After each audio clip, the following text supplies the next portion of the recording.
Or better still, this.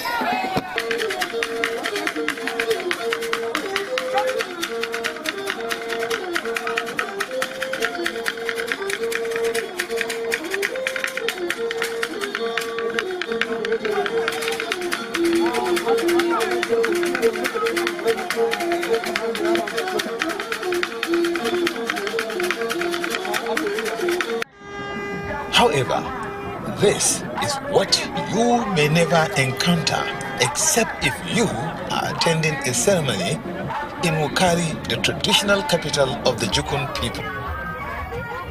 Meet Tinyadodo, a custodian of public law and order.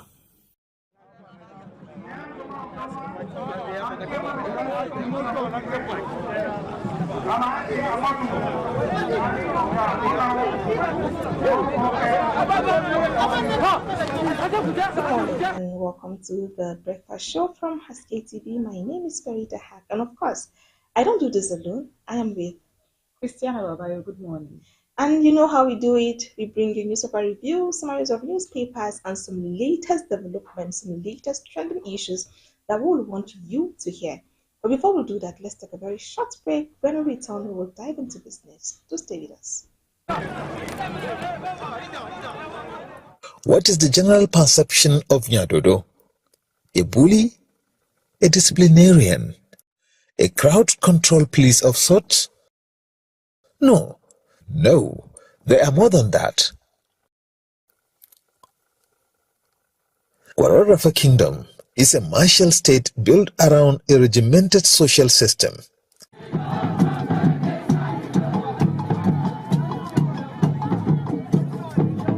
Welcome back. If you are just joining us, this is the breakfast show from Haske TV. And as I said earlier, if you're just tuning in, I'll be bringing you update, latest development, trending issues, and also some summaries of the newspapers that has happened or will happen during the day and during the week. And during the week also. So before that, Diana, is this, will I say a trending issue? Or is this something that is already happened or it's already happened? It's resumption. School have resumed or are beginning to resume. And as you can see right now, parents out there, their heart is just beating. Will I say since last week, I was with my neighbor. She said, "Farida, I was in Makandafa. Chepeni doesn't you might wait. I don't take that Chepeni.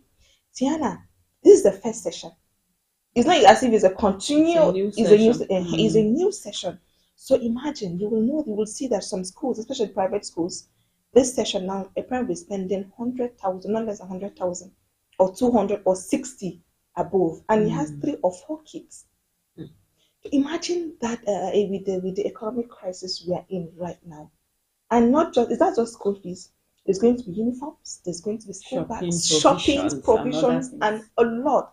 And also, even though right now, food, like say now, Shankafa, the Suwaiwai, they're beginning to go down, but the provisions, they are like so much, it's so much high that when you go like a milk now, let's say for instance, in the morning, you're going to cook, you're making, let's say, rice and stew, maybe there's bread, there's tea, there's, all these kind of things, the shoppings for your children. With the economic crisis, where are we going to? Because right now, as I'm talking to you, I was in KK coming to work, I was with a man, he said, Rita, do you know that the way school have resumed now? Do you know what I'm thinking? It's not about the shopping provision, it's school fees.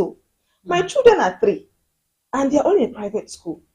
So even though I said, okay, you said private school, all thanks to the governor of Taraba State, that he made feel like free education. Free education. So he said something, Farida, all this government school, he said, I was like, if my governor is going to hear you, do you know that it's not going to be funny with you? He was like, no, that is the truth. Sometimes when we go out to prioritize these private sectors, you will see the energy. The energy there, it's so different because they are being paid well. And you see students, he mentioned a school that I wouldn't even say the name on this show, said, Haba, Batura Yaro Makaranta. bai san me yake yi a makaranta ba. Ita teacher karan kanta bata san me take a makarantar ba. So tell me, what is it? It's not, listen, we go for expensive things because of the quality the that quality they provide. to provide. Yeah, we are thanking the governor of Taraba State for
Anytime you attend any ceremony involving the Jukun people, you are likely to meet this.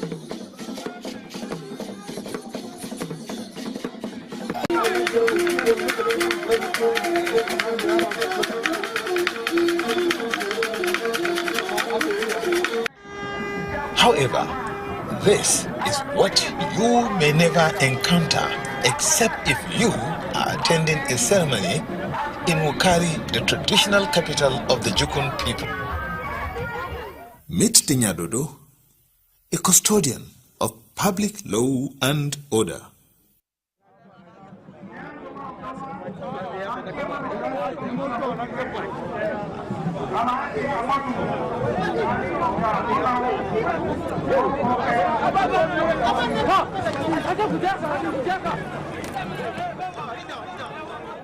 What is the general perception of Nyadodo? A bully? A disciplinarian? A crowd control police of sorts? No, they are more than that. Kwararafa Kingdom is a martial state built around a regimented social system.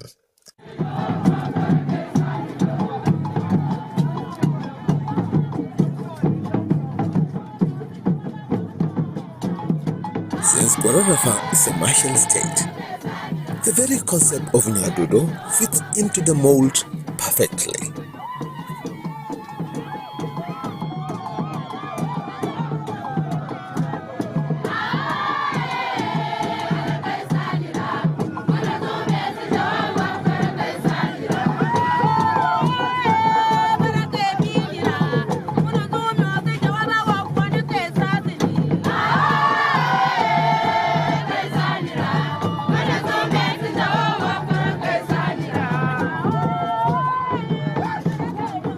What makes it even more interesting is the origin of the Nyadodo.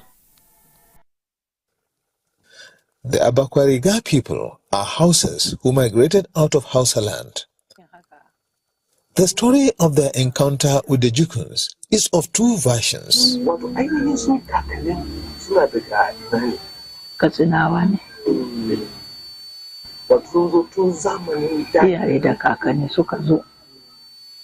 When our ancestors first arrived, there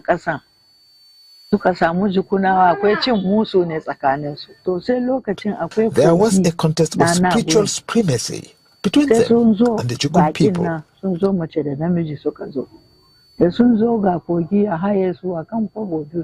Our ancestors wanted to cross a river. They wanted to be rowed across in a boat. The Jukuns refused.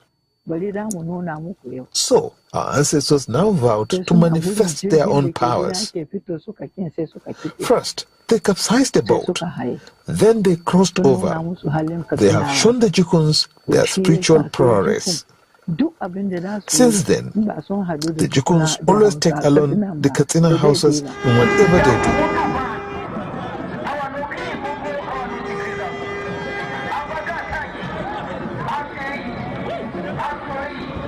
In the Jukun version of the story is that the Abakwariga were entrusted with some cattle by the Jukuns, in which they were unable to later account for. When pressed by the Jukuns, the Abakwariga gathered the bones of the cattle, thus bringing them back to life. And that was what sealed the bond between the two.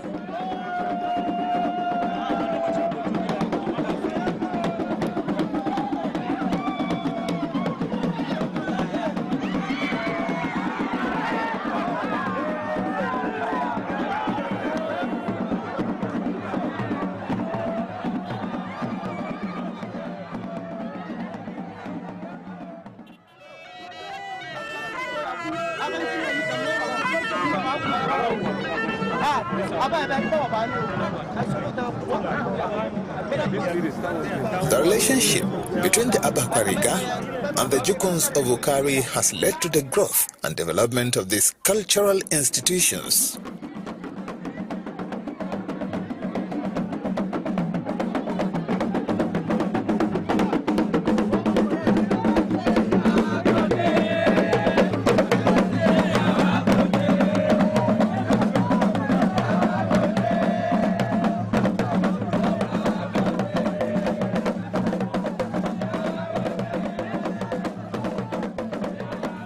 With the Nyadodo, there are moments of fun.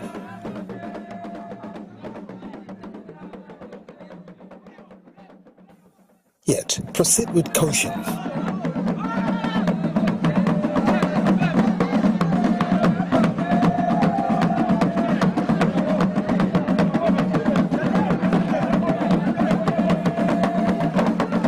As the Dodo can come charging at any moment.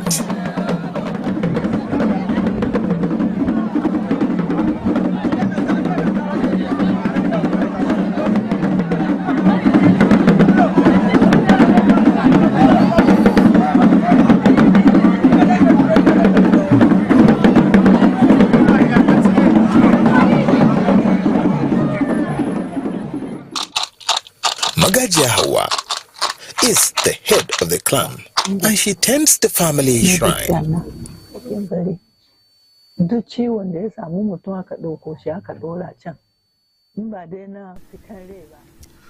Whoever is brought here in search of healing, unless the sickness is terminal, by the grace of God, he will be healed, be the sickness physical or spiritual. Every pot you see here has its importance. If any of our young ones pays attention and learn, it will be of benefit to him tomorrow. If they fail to learn, that's left to them. I'm grateful to those who appoint me to this position. May God help us all.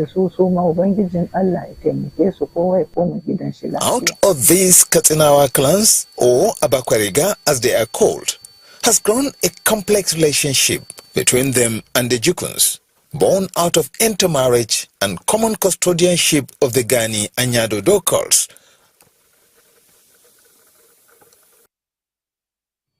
Amadan fara daga sunan mahaifin wannan da mahaifin wannan. Shi Usman shi ya haife Mamman. Mamman kuma Usman is the father of Mamman. Mamman is the father of Ato Umaru Anju. Shi Usman na shi ya haife su kenan. Mun tashi mun same su da kayan da da su iyayen namu suke da shi.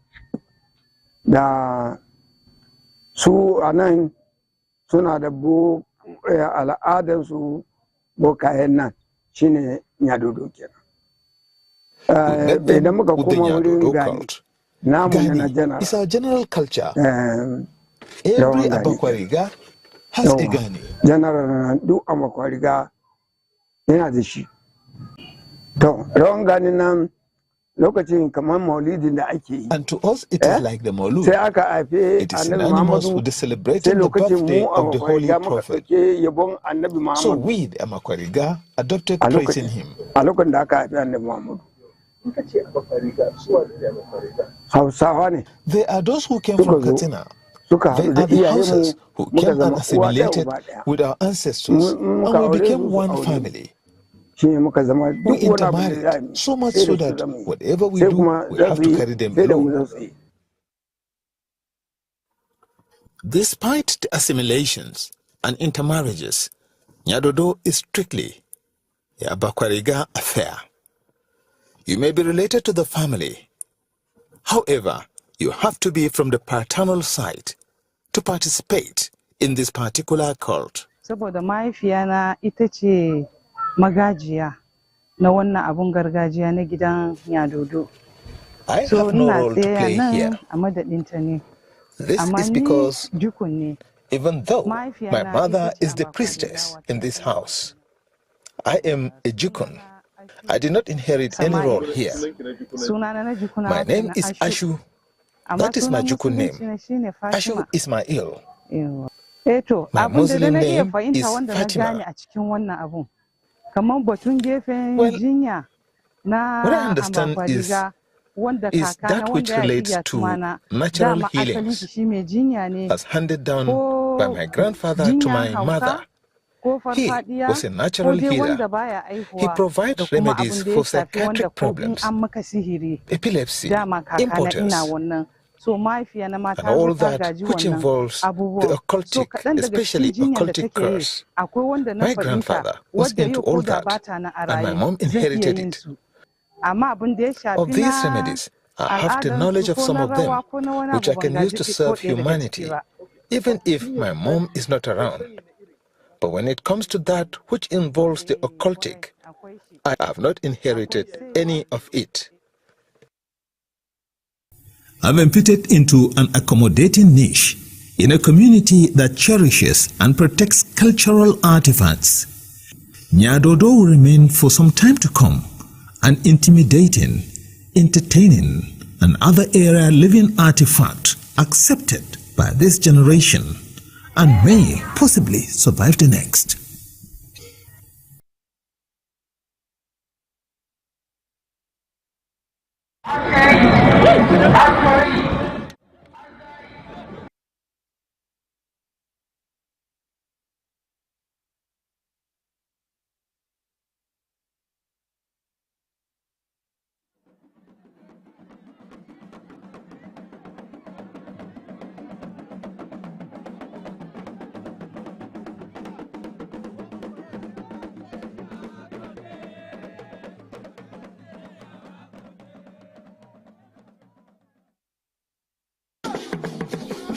Anytime you attend any ceremony involving the Jukun people, you are likely to meet this.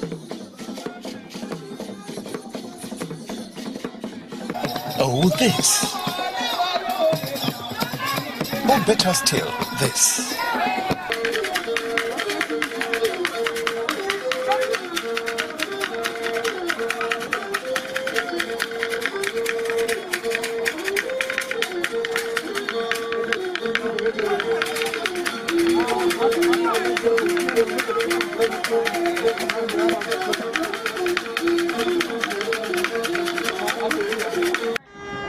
However, this is what you may never encounter except if you are attending a ceremony in Wukari, the traditional capital of the Jukun people.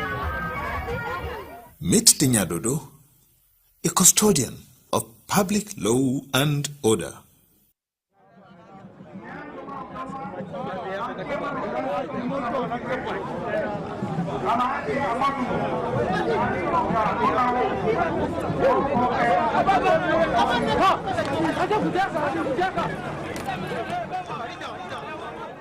What is the general perception of Nyadodo? A bully? A disciplinarian? A crowd control police of sorts? No, they are more than that. Kwararafa Kingdom is a martial state built around a regimented social system.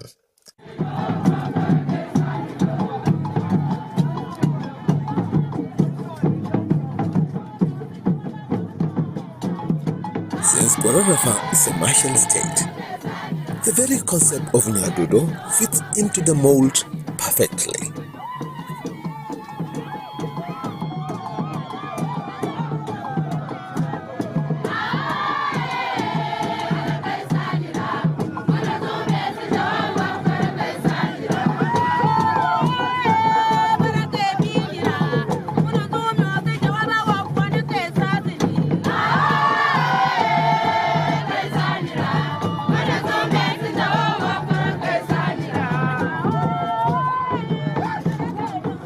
What makes it even more interesting is the origin of the Nyadodo.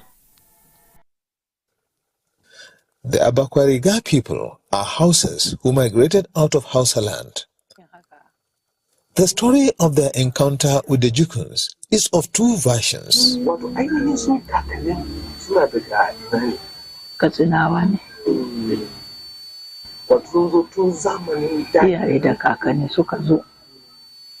When our ancestors first arrived, there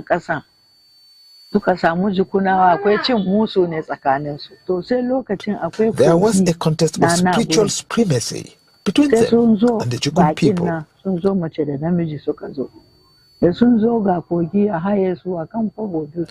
Our ancestors wanted to cross a river.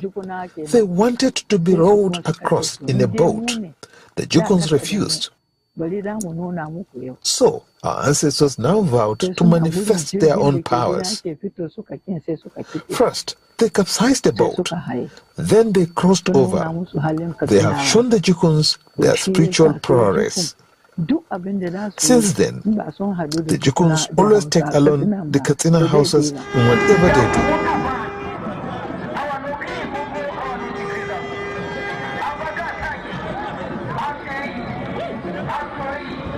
In the Jukun version of the story, is that the Abakwariga were entrusted with some cattle by the Jukuns, in which they were unable to later account for. When pressed by the Jukuns, the Abakwariga gathered the bones of the cattle, thus bringing them back to life. And that was what sealed the bond between the two.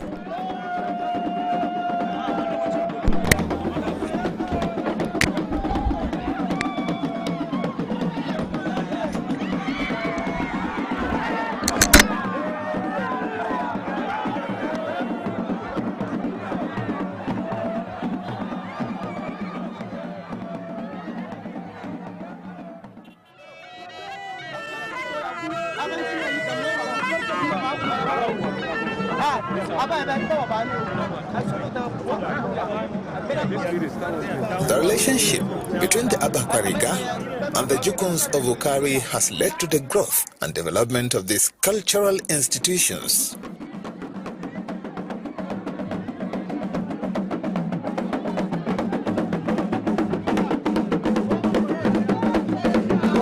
If you are just joining us, this is the breakfast show from Haske TV with me, Farida Haq, and I'm Christiana Babayo.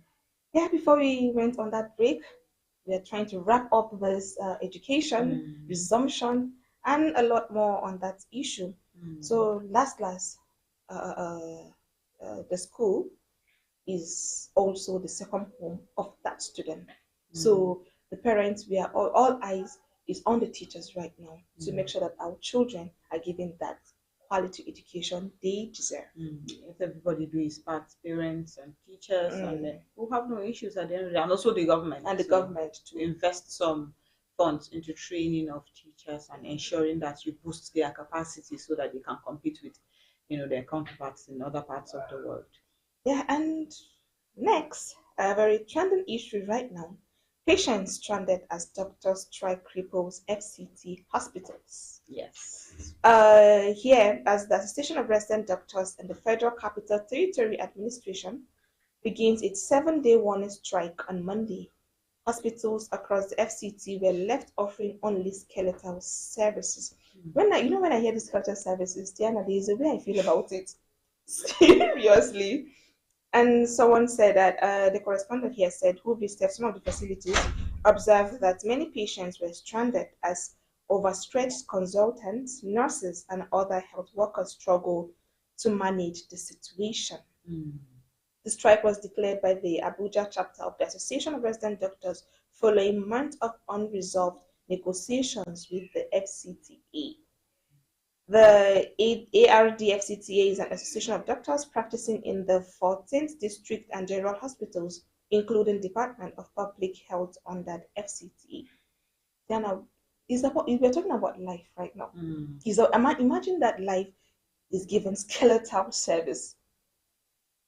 When I told you last time that I think it also happened in Abuja, that hospital, she was pregnant, she had to give birth inside the car because most of the hospitals were occupied. That time, there were no strike. But right now, there is strike. And imagine some situations, there are emergencies that the patients will want immediate attention.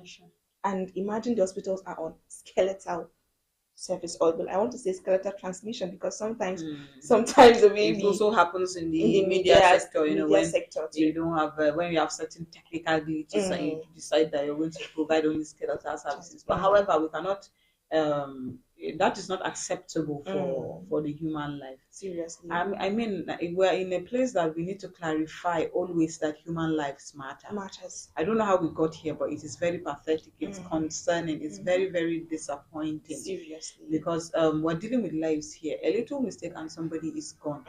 Already, we are dealing with shortage of doctors in the country. There's brain drain in the health sector. We have the Japa syndrome that we have been trying to tackle for many years now, and we don't seem to be making headways in that regard. Yeah. So doctors are overworked, and then they are underpaid. So it has become an issue. So in that situation, we also have issues of medical negligence. Yes. That nobody is talking about. Nobody's talking about medical malpractice, medical negligence, especially in this part of the world, where a simple error or mistake by a medical doctor tends to cost a person's life. And nobody says anything about it. But if you look at it very well, you cannot really blame this medical negligence on the doctor himself, because I think that the last statistics that I read about the ratio of doctors to patients in this country is now 1 doctor to 8,000 patients, because we have just like 55,000 of those doctors left, if the statistics is still right. So I mean, you cannot imagine the stress that a medical doctor has to go through.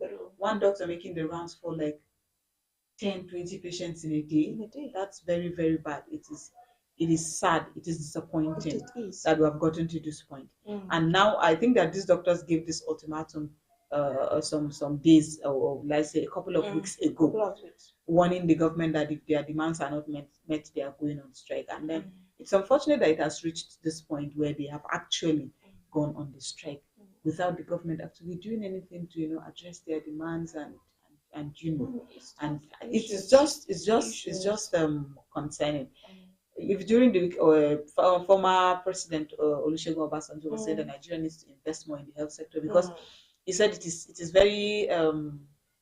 very disturbing to know that a Nigerian child can still die of malaria.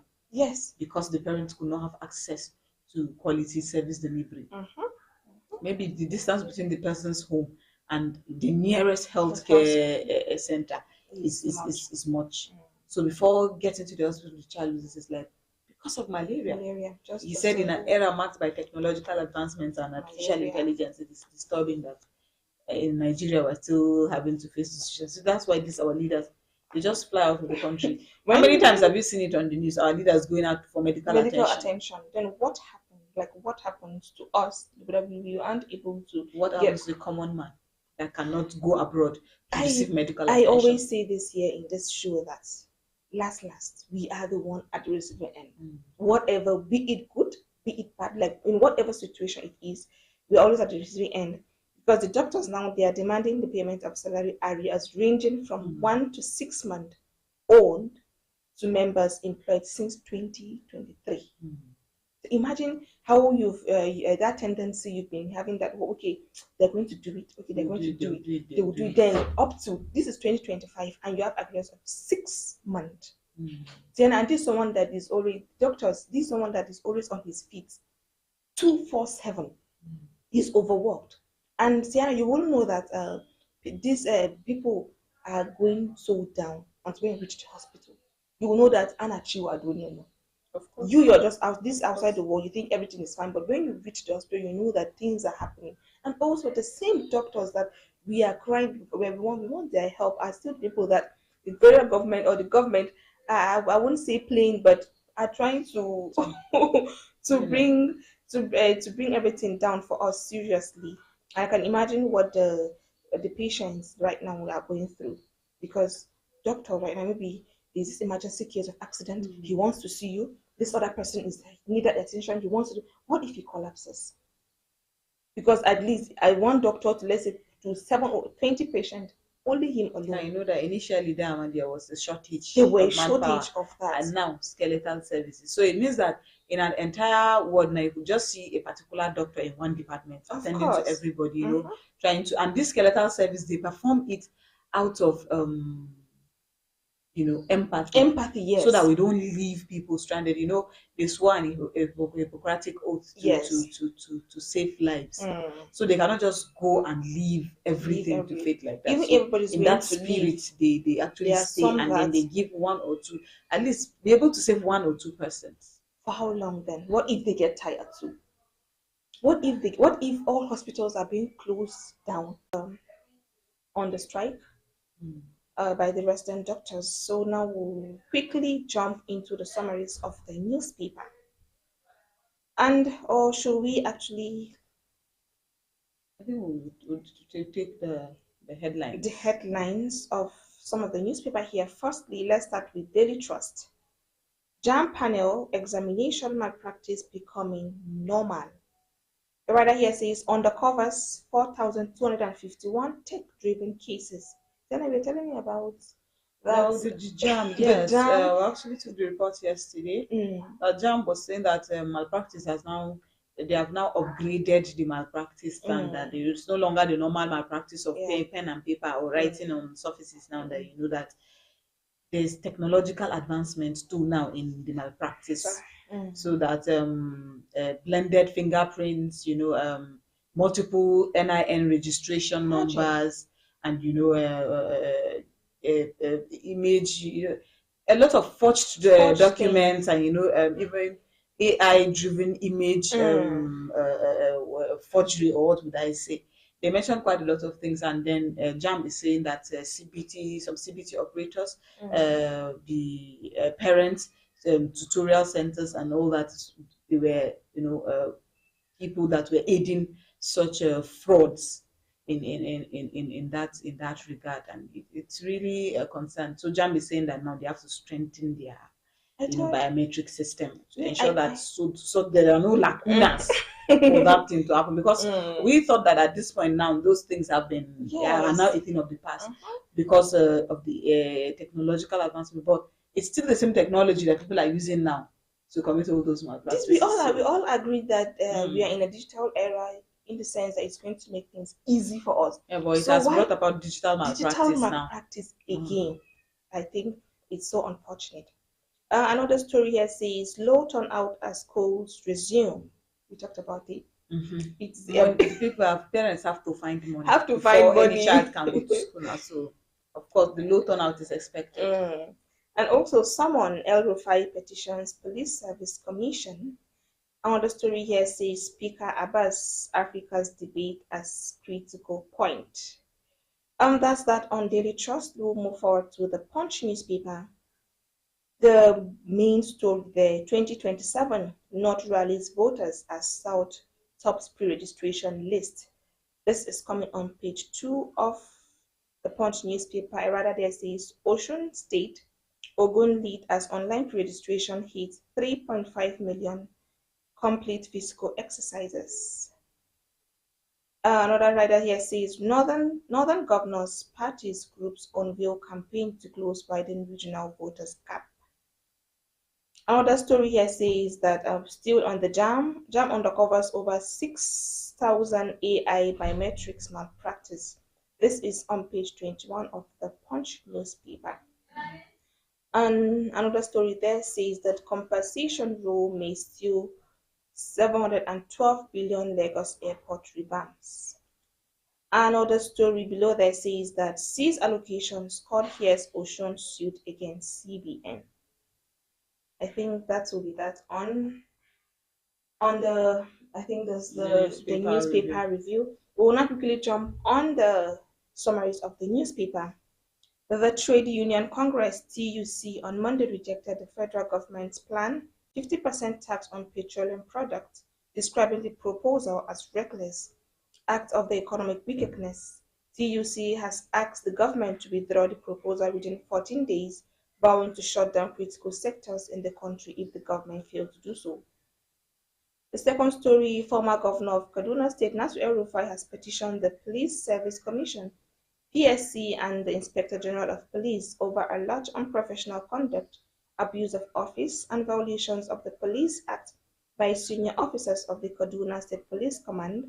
El-Rufai petitions comes in the wake of an invitation extended to him and other politicians by the State Criminal Investigation Department for questioning.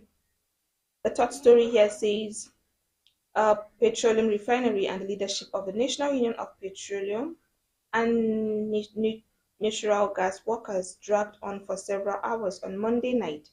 This came as officials of the NUPENG paralyzed fuel loading activities across petroleum depots nationwide on Monday. 2 persons, Abo and Stephen, have been killed in a leadership tussle in Iyanomo community, local government area, Edo State. This was contained in a statement signed by Fred, the chief press secretary to the governor, Monday at Pablo, who said the state government has launched an investigation into the murder of Dido. Aggrieved residents of Orosheki trooped out in protest on Monday, decrying the recent demolition that marked the area on Saturday. The residents took the protest to a section of the Third Mainland Bridge from Lagos. The fifth story here says the federal government has assured retired soldiers that their entitlement will be paid this week, bringing to an end to their week-long protest at the gate of the Ministry of Finance in Abuja.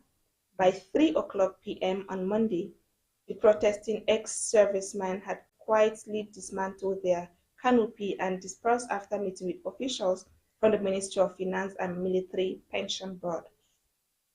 2 Nigerians have been arrested in India in separate incidents involving romance scams in drug trafficking. According to the Hindu's report on Friday, the Bagalkot District Police arrested a 47-year-old Nigerian, Oliver Okechukwu, a charge of duping a woman of 5.5 lakh, that's about 9.5 million, under the pretext of marriage.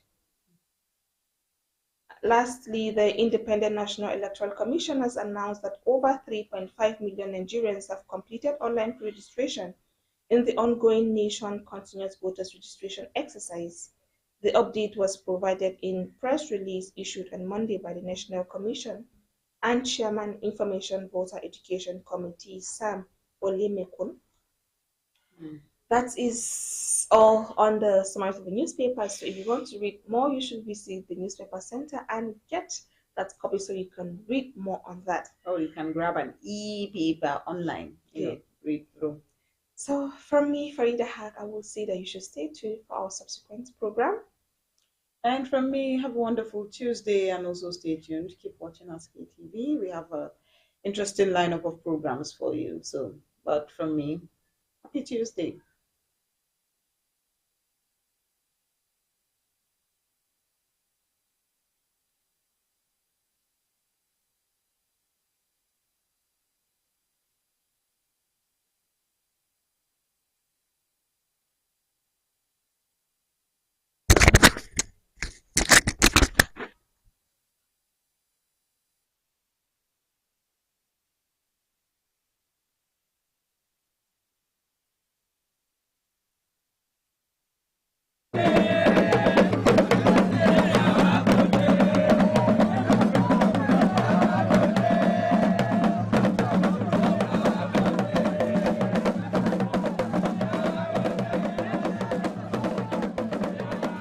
With the Nyadodo, there are moments of fun.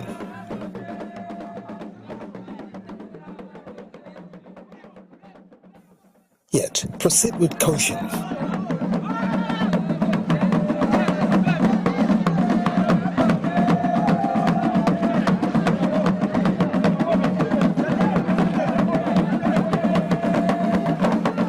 As the dodo can come charging at any moment.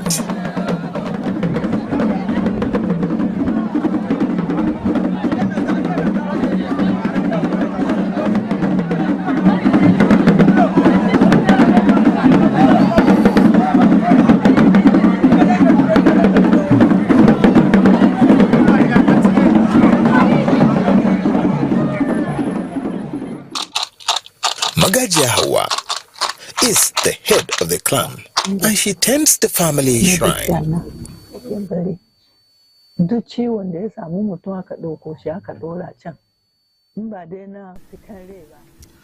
Whoever is brought here in search of healing, unless the sickness is terminal, by the grace of God, he will be healed, be the sickness physical or spiritual. Every pot you see here has its importance. If any of our young ones pays attention and learn, it will be of benefit to him tomorrow. If they fail to learn, that's left to them. I'm grateful to those who appoint me to this position. May God help us all. Out of these Katinawa clans, or Abakwariga as they are called, has grown a complex relationship between them and the Jukuns, born out of intermarriage and common custodianship of the Gani and Nyadodo cults.